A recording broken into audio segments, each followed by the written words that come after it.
but this is a very short seminar. It's only 4 sessions. We could talk about learning to appreciate each other's uniqueness and accept one another. That's a whole long topic. Part of the quest I find in marriage is learning to appreciate my wife is not me and be so glad for it, and her learning that I'm not her and this is a good thing.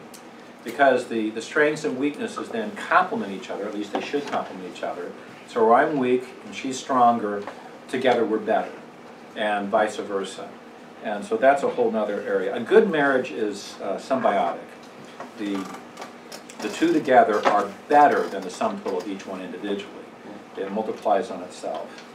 But always keep in mind, whatever strength that you found in the other person that you thought was such a good trait, good character trait, probably has an opposite downside to it. For example, the strong silent type is really frustrating when you want to have a talk. Can't get him to talk. Or the happy-go-lucky personality. If you're trying to be serious, it just doesn't help because you're being serious and they're cracking jokes. Then there's the homebody. You want to be an adventurous person, and they just want to stay home. There's strengths and weaknesses to both those things, and a lot of times I've found in marriage counseling that the very thing that was so attractive and so wonderful has this opposite side that I don't like this. So learn to appreciate each other's uniqueness and learn to accept each other, and that God is using these things. Another whole area is communication. We did a whole thing on that a month ago. Norm writes, entitled 2 books, Communication Key to Your Marriage, and followed up with Communication Key to Your Marriage 2, or additional or more or something like that, because communication is so central. Most marriage problems have a foundation in lack of communication or miscommunication. Love language is another one. I wrote some of those down. There's 5 that are usually talked about, and that is a form of communication. We each have ways that we perceive love stronger than other ways, and it varies between people, and that's the whole point of that. And if I learned my spouse's love language, I can communicate better to them in those areas. That's the idea of it. My wife and I are very different. Her primary is that's why it's trouble. Quality time. No, I can describe it, but what's the name of it? It means you sit on the couch, you look to each other in your eye and say, how are you really doing? And mean it. That's her. It's not enough to be in the room and talk with each other. That's me. Hey, we're just close to each other. I'm happy. Sometimes she'll be out in the kitchen. I'll take whatever I'm doing. I just go out the kitchen so I can be in the same room with her. And there's a reason the other computer is in the same room with me. And one of them is that means we're in the same room together. And that makes me happy. So we're a little different than that. She wants me to sit and look at her focused, how are you really doing? So that's quality time. I'm also very strong with the idea of acts of service or help, so I'm always busy doing stuff. And to her it makes no difference at all. I'm like, well, wait a minute, I just fix all these things for you. And you don't care. You just want to sit on the couch and talk. You see where we're going with that. For some people it's gifts, it means the world to them. Diane and I, neither one of us are in that. It's like, I don't care. It's like, give me a gift or not give me a gift. It doesn't make any difference. But other people, that's everything. I mean, you thought about me while you were gone and you brought me a pack of gum. And they're thrilled by it. All right, that's just different people. But if you can learn how the other person perceives love, gives you 2 things here. Number 1, it enables you to understand what they're doing in a different way. Because if their strength is this area and that's what they want to do, it's because they are trying to express that they actually do love you. They do an act of service for you, but it doesn't make a difference to you. But that's what they're doing. You start learning this. But to them, that's communicating love. They're trying to show me love, and you start appreciating. And the other is you learn to speak their language. If I want to really make sure Diane knows I love her, I've got to do something where I arrange for quality time together. And she knows that it's a sacrifice. It's like, no, let's set all this stuff aside. Let's just take some time. That's actually what, going out, even when the kids were little, if it's just for a cup of coffee someplace or to a cheap diner, I don't like McDonald's, so it would have to be a different fast food place that's cheap. But now they're cheap now. But just, it's not getting the meal, it's that we're away from everything else, away from the phones, away from distraction, and she has my full attention. And that's what I know is important to her. So that's a whole area we could talk about for a long time. Expectations, learning to deal with disappointment is another whole area that can be talked about a long time in marriage. Let's face it, you will be disappointed. Because you have expectations, many of which you don't even realize you have until after you're married.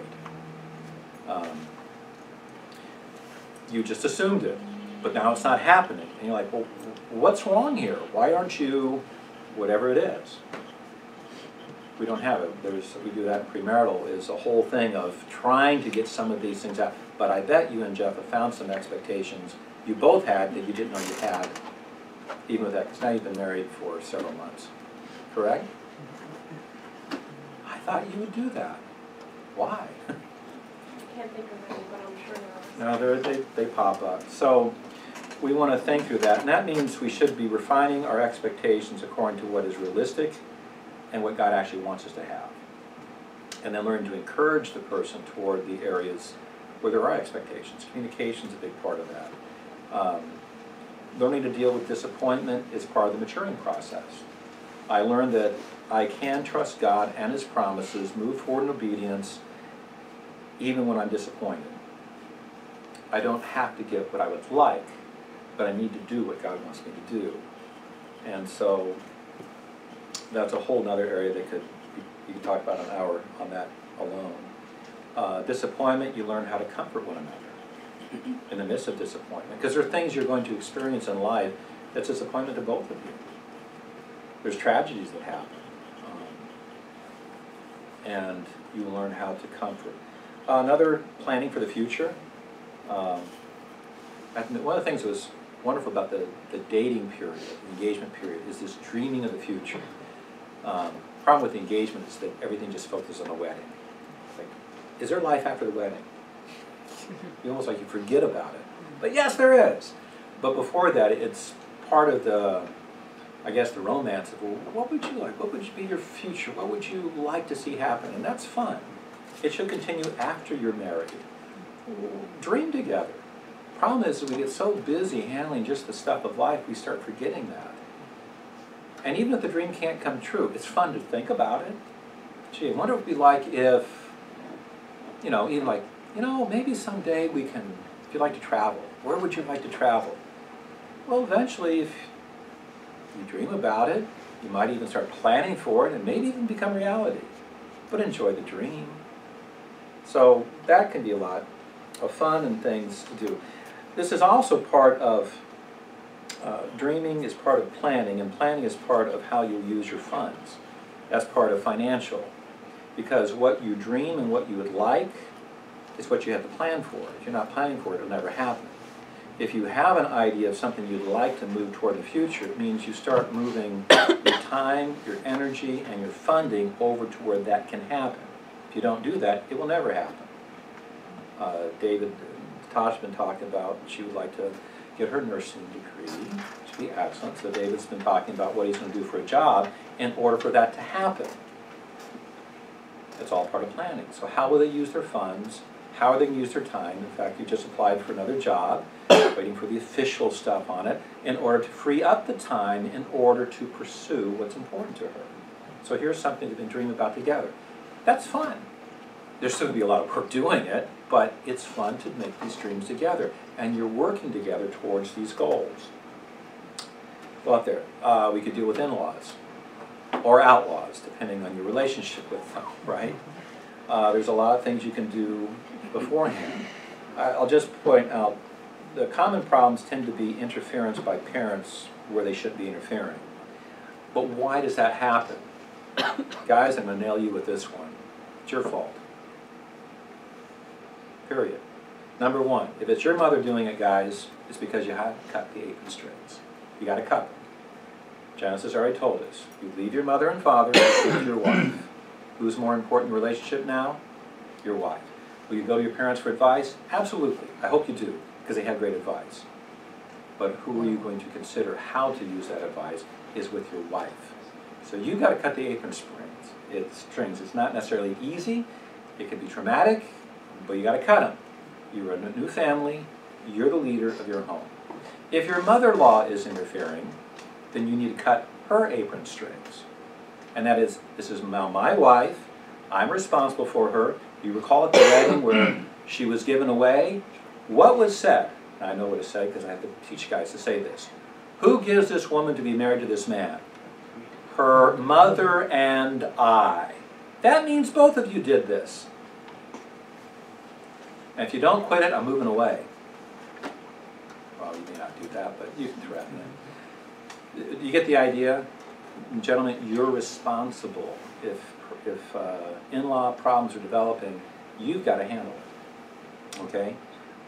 If she's real tied into her mother, you need to help her become more independent of her. That's not trying to say the relationship is bad or she shouldn't go and call her mom and have a very close relationship. Yes, she should. But mothers should not be interfering into the lives of their children. They should be building up that marriage and encouraging it. Okay? The best advice a mother can give to her daughter is pay attention to your husband, follow him, encourage him, build him up, respect him. Then zip the lip. Don't get into, but he does this and he does that. That's disparaging and that's not helpful. But guys, it's your responsibility, okay? We could talk a long time just about in-laws. I want to run through a few things about foolishness in marriage and just encourage you to spend time in Proverbs. I did a 3-sermon series on this, so I'm not going to be doing that because I only have a short time. But just some basic things from Proverbs that might help, and I listed some things down there. The first is that Proverbs 14:1 is very important here. The wise woman builds her house, the foolish tears it down with her own hands. What a significant a thought here. The wise woman is the one of Proverbs 31. She is trustworthy, she's good, industrious, prudent, diligent, entrepreneurial, strong, attentive, hard worker, compassionate, confident, elegant, admirable, dignified, wise, watchful, and that's why she's honored by her children, respected by her husband, and claimed by her community. The opposite of that is the Proverbs 9 woman. She's a woman given over to folly. She tears down her own house. And there are several things that could be that. One could be just be her own selfishness and evil, but the other sometimes ends up being she's naive. She just doesn't know. And that's what naive means. Ignorant, not trained, just doesn't know about it. Proverbs 14:15 states, the naive believes everything, but the prudent man considers his steps. There's an issue sometimes, we can call it gullibility. I prefer to say is that her tendency is to be too trusting of those that she probably shouldn't trust. We can call it gullibility, but it's probably just too quick to trust. That lends itself to that. Proverbs 22:3 warns, the prudent sees the evil, hides himself, the naive go on and are punished for it.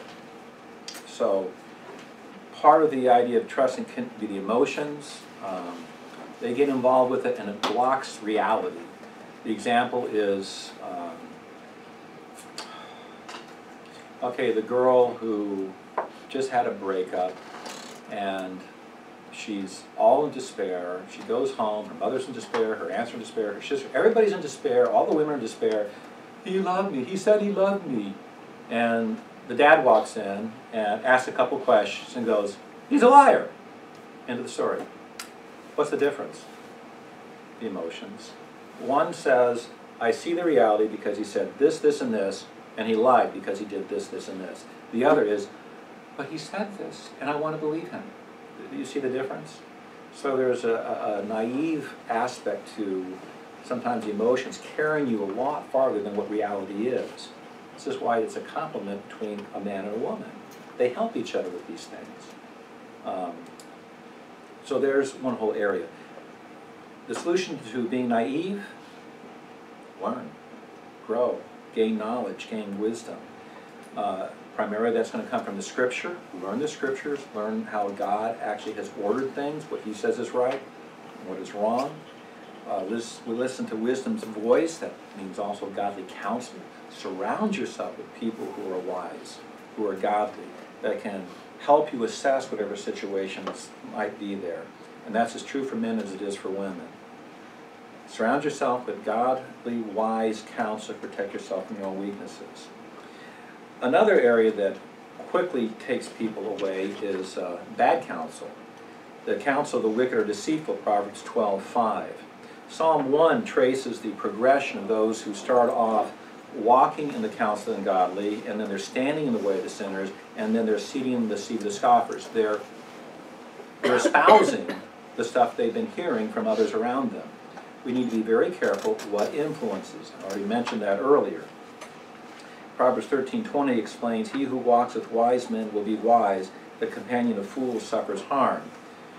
What is influencing you? Who are your friends? What are they really like? Here in the last year or so, we've seen I've seen 3 marriages, 2 in particular, absolutely destroyed because of foolish counsel, ungodly counsel, wicked counsel, and that's what they've been listening to. And so they have completely destroyed their homes.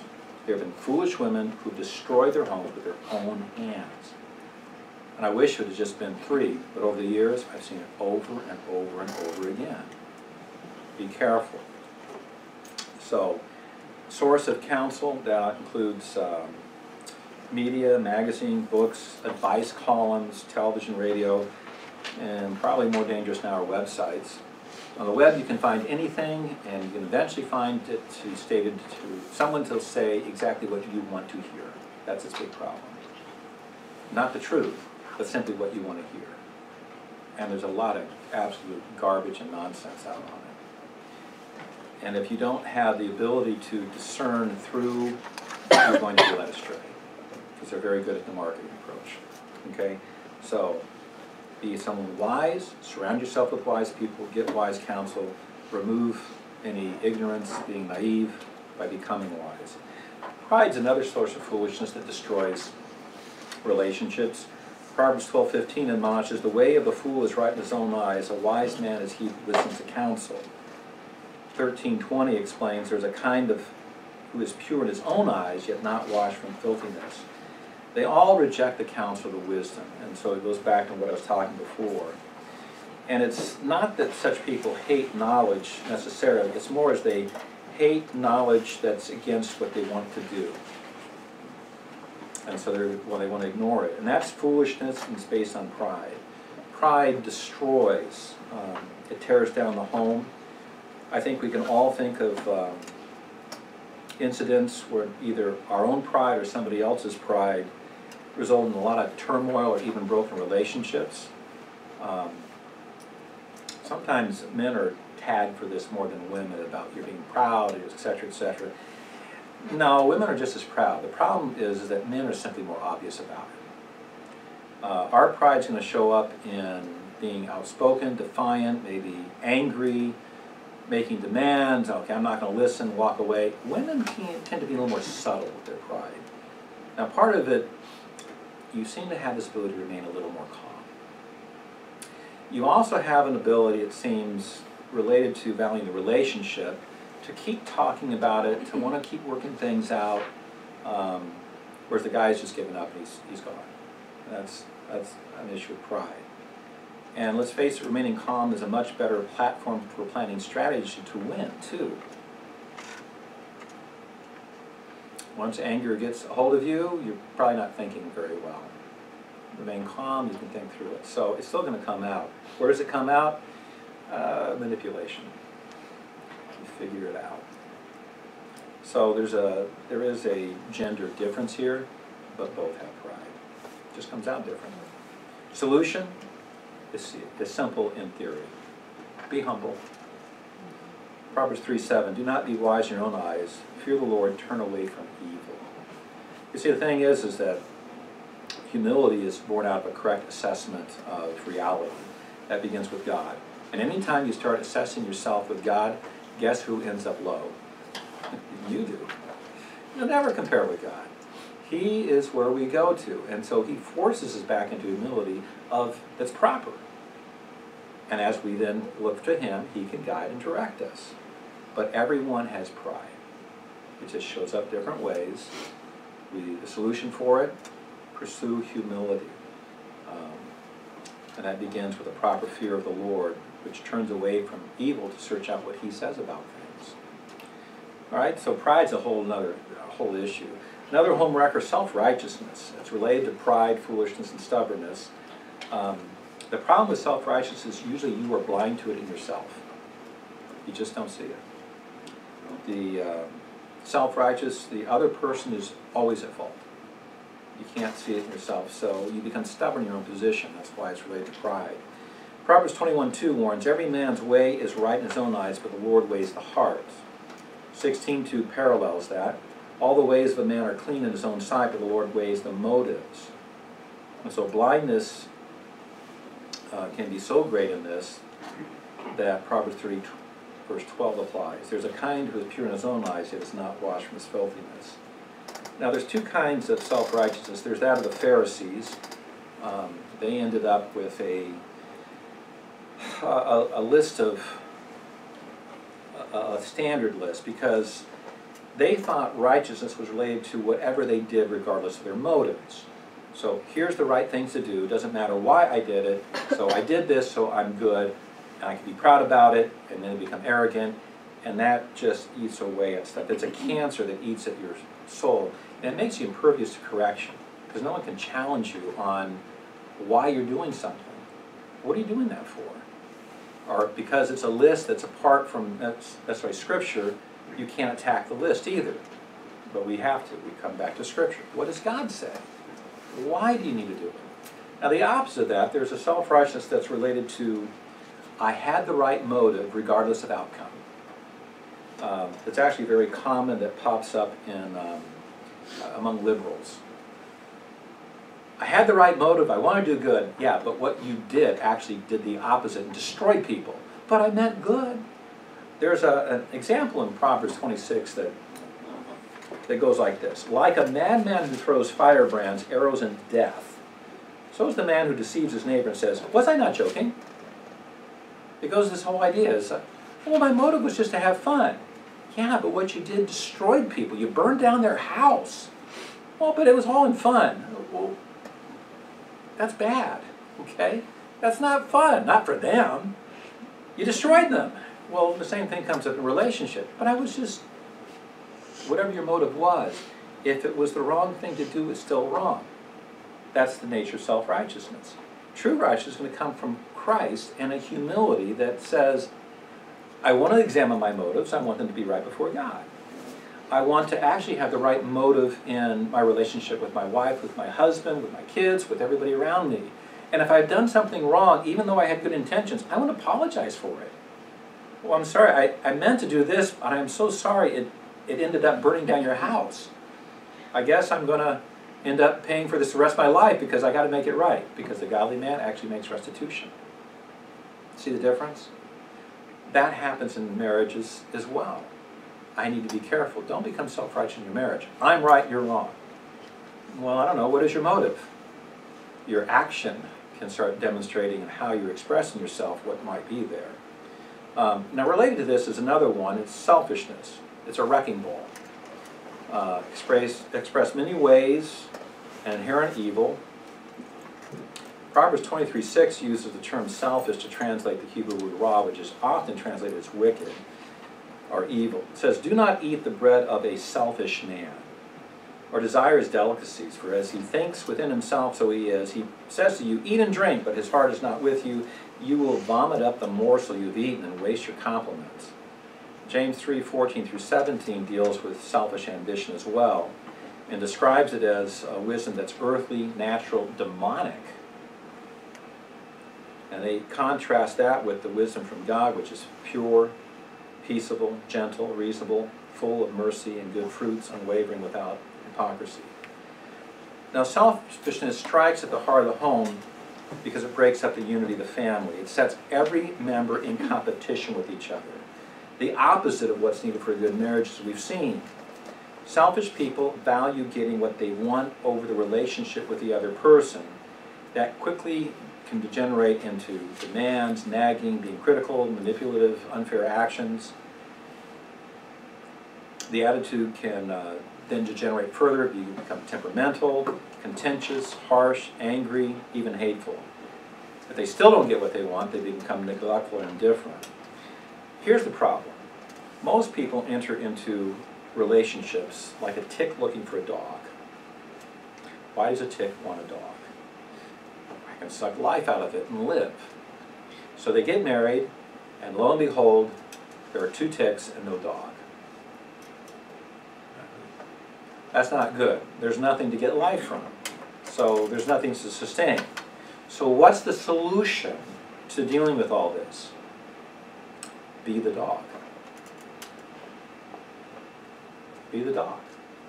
Remember, go back to Philippians 2, 3, and 4. If I'm considering the other more important than myself, then it's okay. If they're sucking life out of me, that's okay. God will provide all the life I need. I'll sustain them. Well, I'm going to still help them become the dog they need. And have 2 happy dogs. No ticks. There's your goal in marriage. I don't know if you want to express that to other people. Yeah, my husband and I are just trying to become good dogs. You know, with no ticks. They're just like looking strange, but I think you get the point. Be giving. Why pick on a dog and not a cat? I'll let our expert. Why a dog and not a cat? Because cats are selfish. Cats are selfish. See, I got her to say it. But I love them. You can love them. See, because you're being like the dog to the cat. Why say dog? Dogs just love you, just, no matter what. Yes, you know, master's home, great. That's dogs. Be that way. You be the one who gives, all right? I suggested demanding, nagging, contention, rooted in selfishness. Those 3 actions destroy marriages. Proverbs 27:15 states that it's not an easy problem to fix. A constant dripping on a day of steady rain and a contentious woman are alike. He who restrain her restrains the wind and grasps oil. That's not easy. The nagging, contention destroy it because it's like a leaky faucet. You just can't turn the thing off. It keeps going and going. And it gets worse because temporary fixes, when they don't work, will change to permanent fixes. If you yield to nagging, it's a temporary fix. If the underlying problem is not corrected and it continues, then the more permanent fix is sought. Proverbs 21:9, it is better to live in a corner of a roof than in a house shared with a contentious woman. Now, ladies, don't get upset just because it keeps picking on the lady here. The same thing would be true if it's a contentious guy.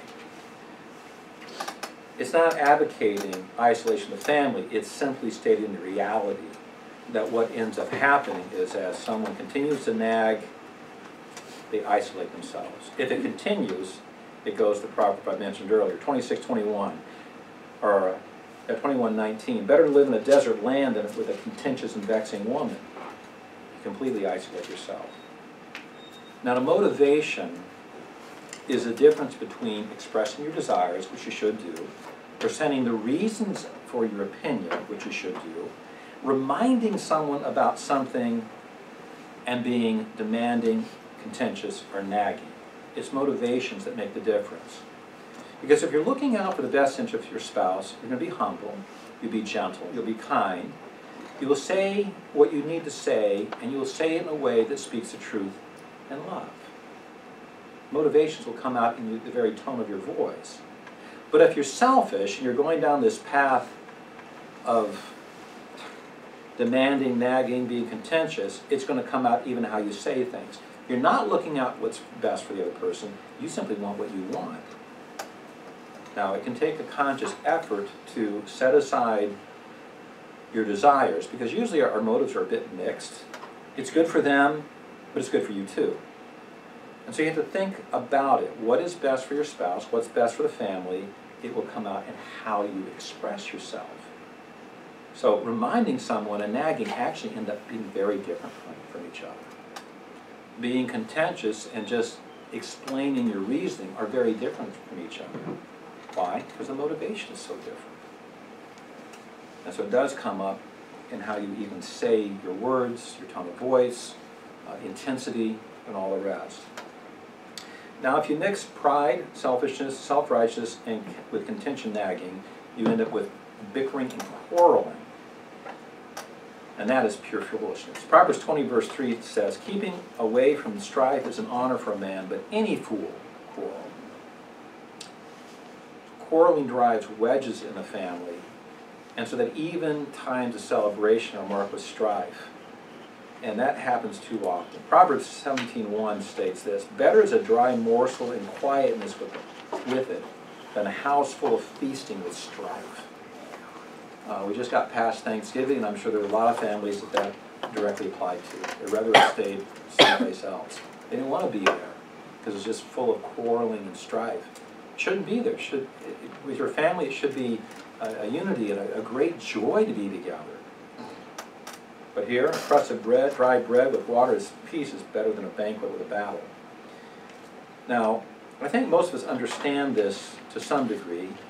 And over time, we learned we just kind of avoid certain people because they're always trying to pick a fight.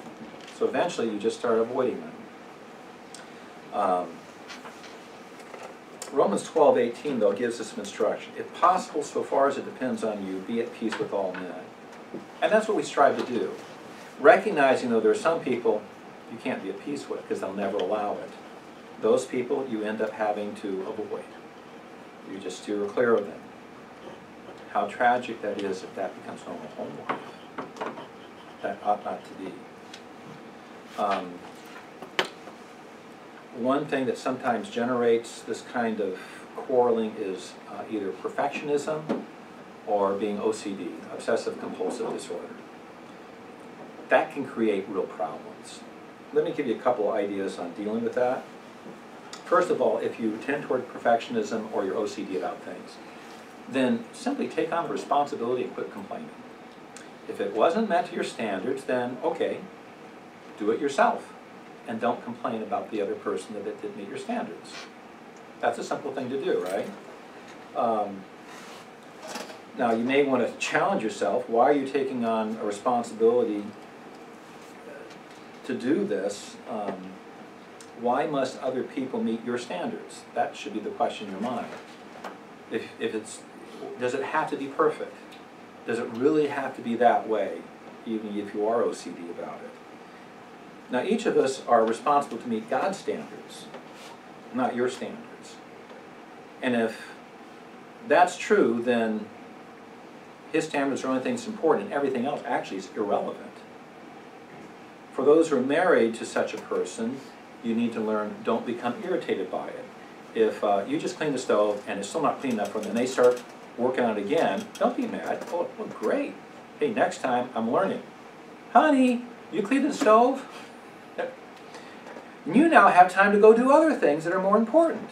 If they like doing this stuff and they're going to do it again anyways, like, just yield it to them to begin with. Man, you come up with a really clean stove, he's happy, you're happy, the kids are happy, and it's a sparkling kitchen. Dog's happy. The dog's happy, everybody's happy. So, in other words, you learn to adjust to each other, rejoice, move on. Pride comes up when it's, I just cleaned that. What are you cleaning it for? It was good enough. Well, why? Maybe it wasn't. Maybe it still had dirt on it. And if they're OCD about it, then it's just going to be super clean. Why does your standard, their standard? Who cares? They want it better? Let them do it. Okay? By the way, OCD people are great to have cleaning your house. There's a good commandment here in Romans 14, 7 through 10. Just dealing with this whole area. Not one of us lives for himself, not one dies for himself. If we live for the Lord. If we die for the Lord. Therefore, whether we live or die, we are the Lord's. For this end Christ died and lived again, that He might be the Lord both of the dead or the living. But why do you judge your brother? Or again, why do you regard your brother with contempt? Shall we not all stand before the judgment seat of God? Verse 19 adds, so then let's pursue the things that make for peace and the building up of one another. Don't get in arguments, become contentious about silly stuff. They're perfectionists, let them be perfect. You can be a normal person who's not perfect and go do other things. Rejoice in it. If you are perfectionists, start thinking through why other people must meet your standards. Because they don't. They only need to meet God's standards. Learn to do whatever you think you must do without complaining about it. If you're complaining about it, now you're in sin. Now when all these things are put together, we can find someone that gets really bad. Because wicked is bad, you add that to pride and selfishness, and then there's temperamental and harsh and even hateful. Nagging's bad, but what happens when they're temperamental about it too? Much worse. Complaining is irritating. If it's done harshly, much worse. Quarreling is damaging, but when it's hateful as well, it causes injuries that are difficult to heal. So don't allow wickedness to characterize you in any way. All those things destroy your home. Here's a few Proverbs about it. Proverbs 29:11. This is dealing with temper. A fool always loses his temper, but a wise man holds it back. Now, how fast you lose your temper is an indicator of how foolish you are. Proverbs 14:29. He who is slow to anger has great understanding. He who is quick-tempered exalts folly. The wise understand that the most important time to hold their temper is when the other person has already lost theirs. Proverbs 15:1, a gentle answer turns away wrath, but a harsh word stirs up anger. Proverbs 15:18, a hot-tempered man stirs up strife, the slow to anger pacifies contention. So a wise person understands that even if they're right, or if a wise person understands, if they're right, they can afford to keep their temper. And if they're wrong, they can't afford to lose it. So keep your temper. And if you're married to a harsh person, only commit yourself to fulfilling God's rules for you, regardless. Glorify God in the midst of it while striving to make the best of it. Because success is going to come not in them, but in the fact that you're pleasing God, even if the marriage is not going the way God says it should go. Let Him keep working at it, changing you and changing them. If you are such a harsh person, then the solution begins with repentance. Recognize your sin, turn from that to follow Christ.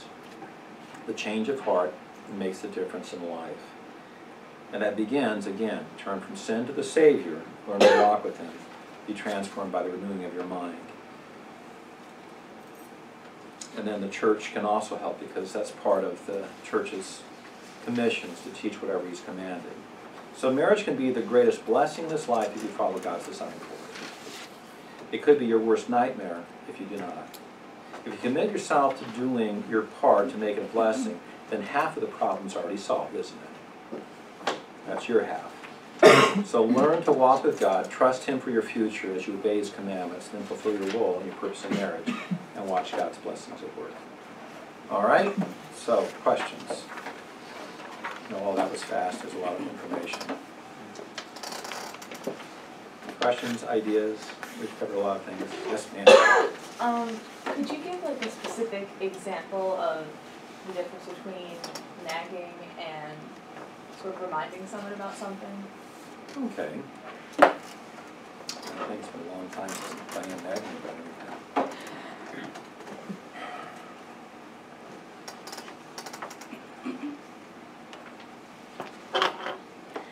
It has a lot more to do with tone of voice and attitude than anything else.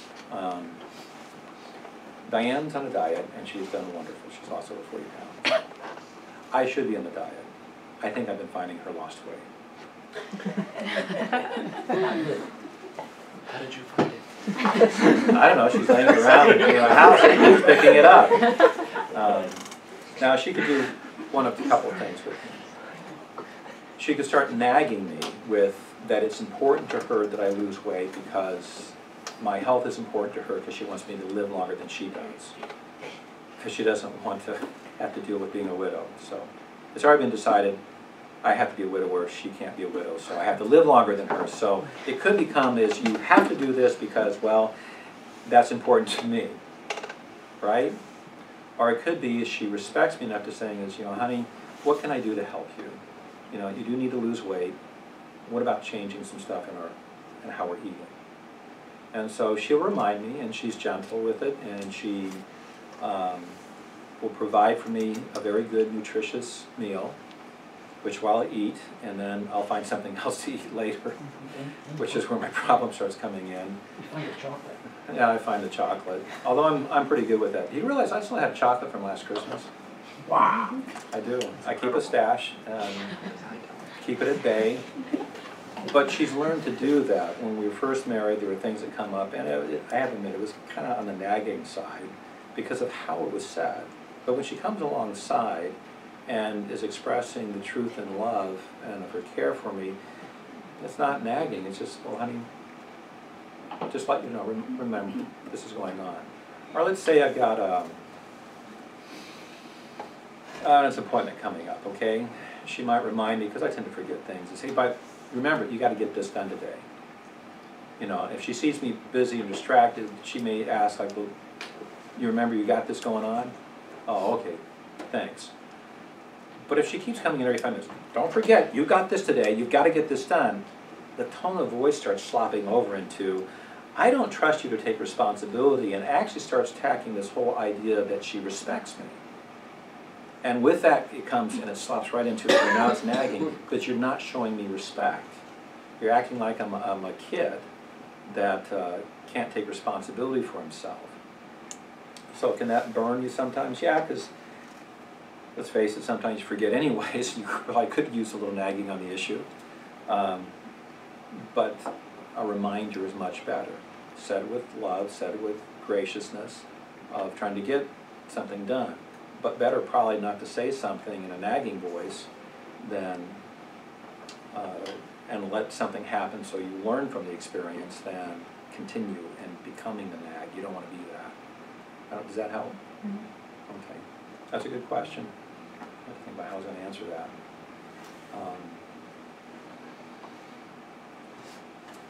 Yeah, but I think it's pretty good. Anyone else have a good illustration of that? I've got one little thing. It's a little different than that, but there's certain things that over the last few years that we've, caused each one of me and Elena to get a little frustrated. But I find that not saying anything and working on yourself actually brings it out more in the other person to identify it. Like for me, Elena likes to put dishes in the dishwasher that they need a scrubbing first. And I used to nag about it and get upset, and she would get upset. So me just starting to just do it without saying anything, and she's asking, why are you doing those? They're already done. I'm like, well, they need more. She's actually, by not saying anything is actually, and that's me working on myself, is actually causing her to also kind of see something as well. And then it goes vice versa with us too. So that also goes back to the little perfectionism thing too. Yeah, yeah. And that's actually a good tie between the two, because a perfectionist tends to nag the other person, you didn't do it my way. And you're just like, it doesn't have to be, I can do it. I can remind them once in a while, but again, it comes to how you say it more than anything else. I got another illustration of that one, now I'm thinking about it. I have a particular frying pan that's non-stick, but it has to be treated in a certain way. It's sort of almost like going back to the old cast iron. Never wash it. Okay, wipe it out, never wash it. Because if you do, everything sticks in it. And I have over and over, like, don't wash it. And most mornings I find it in the sink with water and soap in it. All right, I have another pan that's hidden. I just grabbed that one. If I'm doing scrambled eggs, that pan's fine. The other one, if I want them over easy, I go grab the other pan. I don't have to make a big issue out of it. But I can bring it up as a reminder once in a while if I find it in there and she happens to be in there. I'm just saying this, oh, honey, I see you washing it. Remember, this pan, don't wash it. It works better if you just wipe it out. There's the big difference. If I was nagging her, I'd be upset about it. Honey, you wrecked my pan again. Don't do this. You see, there's a big difference between the two. So, good illustration on that. Thanks, Brian. Anything else? Something other than dishwashers? No? All the rest of it, they're just going great. Good relationships, you know what you're looking for.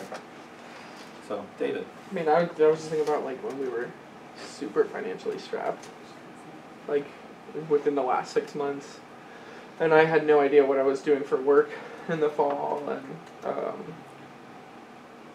it was super, super stressful. And she would nag me a little bit at times, just like asking every day, like, what's going on, where are we at, and then you kind of got it though, like not to do that as much, to just leave it. Well, it's in God's hands, and we just gotta pray that I'm gonna find a job, and and then just like, look, you're working right now, you're supporting us, because I'm not gonna have a job in a couple of weeks, and we just prayed and had faith, and God delivered. Actually, it's a great illustration because it shows you the balance, because two ways that could have been handled. It could have been every time she does it, it's like pushing a button and getting shocked. Pretty soon you don't push the button because you get shocked, right? That would be the bad response on your part. But instead it's, obviously you're concerned about it, and you're taking the opportunity of, well, let's learn to trust God in the midst of it. And that's what should be happening in marriage. The two come together so that together you're actually more godly than you would have been either of you apart. That's what should be happening in marriage. And actually it should be happening in good friendships too. Marriage simply should just be the best friendship you have. We're trying to do this always in our lives because we're going to have weaknesses, and other people help us. Even when we don't necessarily do things right, they're still going to help us grow and mature and become more like Christ. That's the goal. Become like Christ. Glorify Him. Thank you, David. That's a good illustration. Anything else? Any other questions? Didn't write? I'll go. Sort of like a two-part question. Okay. Earlier we spoke about submission, and that doesn't mean that you allow your husband to abuse you, and you use like the law to help you out. Now, what happens if the husband didn't learn his lesson and he wants to continue to abuse his wife? Does she have the right to divorce him at that point? And Put her back in jail. Okay. So she has to remain married to him. Okay. Yeah, with 1 Corinthians very clear on it. The statement is to not, if she has an unbelieving husband, to not send him away, or and for her not to depart. But if she does depart, to remain unmarried or be reconciled with her husband, actually married separate. So the idea is you're always looking for the opportunity for reconciliation. So that's what you're striving for. And you're going to strive to that until it can't happen. He dies, he marries somebody else. There can't be a reconciliation. It's impossible. So that's your heart, that's your attitude, that's what you're striving for. Because the goal has to be, in this case, you say it's a husband. So at some point you said, I love you, right? So do you? If you do, you want their soul to be with Christ. You want them to understand what you've learned with your own walk with Christ. And so your life then becomes, how can God use me in the life of that person toward that direction? Why jail? Not for punishment. It has a lot more to do with the wake-up call of understand you cannot continue this direction. It is sinful. And I am not going to take part in allowing you to sin against me. That's violating God's standards, and God is going to hold you responsible for it. Hence, jail is the proper place to have that corrected. If they still don't learn it, they go to jail longer. Even if you have to get an order of protection, those are revisited toward, have you learned something yet so that we can reconcile? And that's how you approach it, is I would like to reconcile with you, but I can't until you get this right. Does that make sense? So there's a problem sometimes in Christianity. We want to be so quick to forgive, we forget that there is a sin side that must be dealt with. There must be repentance. I can't forgive, or there can't be the transaction of forgiveness without the repentance. I can offer it, but they won't accept it. There's no transaction. And they can't accept it if they won't recognize they have a sin problem. Hence, that's the better way to go. So, that's a very good question. Tragically, a great reality in our society. So, no more questions? I got like 2 minutes. Good timing. Good timing? Good timing. All right. Congratulations, and still having chocolate from last Christmas. I actually do. There's still a couple of bars in the freezer, the deep freeze. Part of it's because I forget they're there, and then I open up. Hey, I still got chocolate in here. Oh man! Brian's Congratulations. got me on a diet, huh? But you actually can have dark chocolate on the diet, just a little bit, not a lot, a little bit every day. That's where Diane would be an encourager, because when she would get me on these things, she would be the one who would pass it out, and every afternoon she'd bring in a little piece of chocolate and say, hey, you can have this. Thank you. I know you love me now. All right. Appreciate it if you send me a note if you think of things I can do to improve. I appreciate it, because this is something we're probably going to do every couple of years, and I'd like to change my notes. It was a little rough this week trying to get everything done, so I felt a little bit disjointed today. But if you can think of particular things you would like to see addressed, that can help me make this better for next time I do it. So just send me a note or something where you can think of that. All right, let me pray and I'll let you get home. Thank you, Father, for the blessing again of marriage.